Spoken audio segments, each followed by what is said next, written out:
Morning everyone. So what we're going to be doing now is building on from the drawing you've just created, the line drawing you've just created. You can either create another self-portrait, so you could look in the mirror again and create a self-portrait, or you can ask a friend and draw them, so you can draw from a photograph of a friend or a celebrity or a family or carer, so it's completely up to you, you've got that choice.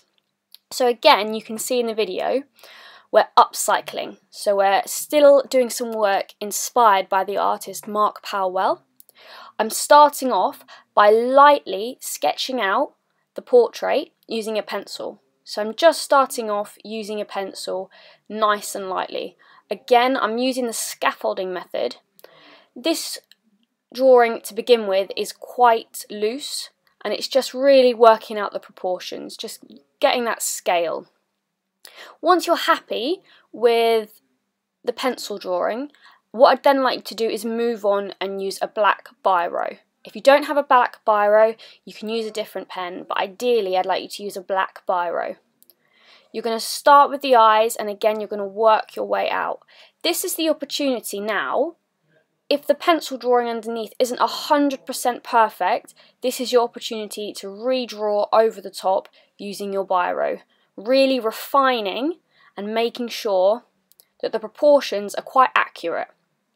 You can see at the moment in the video I'm starting to build up the tone and the darker areas using different drawing techniques. So at the moment I'm using lots of vertical lines and cross-hatching to start to build up the tone and create a more three-dimensional shape around my face.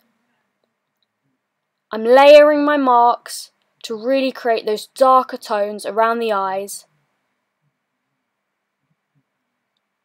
and around my nose.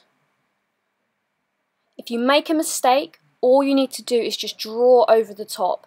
Hopefully, any mistakes you create will just disappear as you will put different lines on top. So all the different lines you then apply on top will mean those mistakes should just vanish.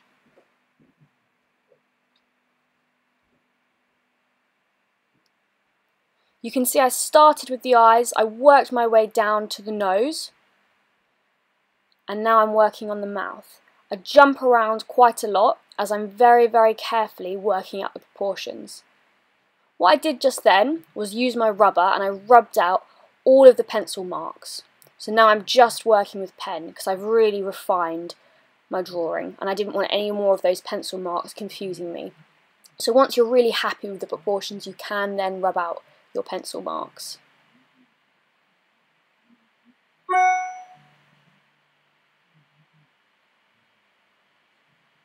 You can see I'm really starting to build up the tone using lots and lots of different marks.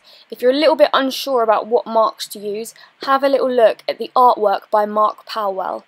So you could Google him or just have a little look on the PowerPoint presentation and have a look at how he creates the tone.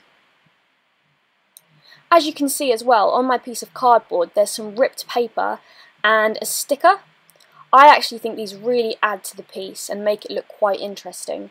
So if you can, with the cardboard, try and find some cardboard that already has maybe bits of old sticker or writing already on it, because it just becomes part of the artwork and adds to the work.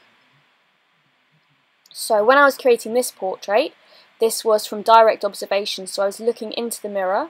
However, you guys, you can either do it from direct observation in the same way, or you could do it, like I said, from a photograph of a celebrity or just somebody who really inspires you. It doesn't necessarily have to be from direct observation.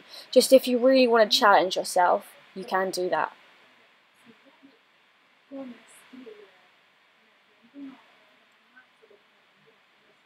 As you can see,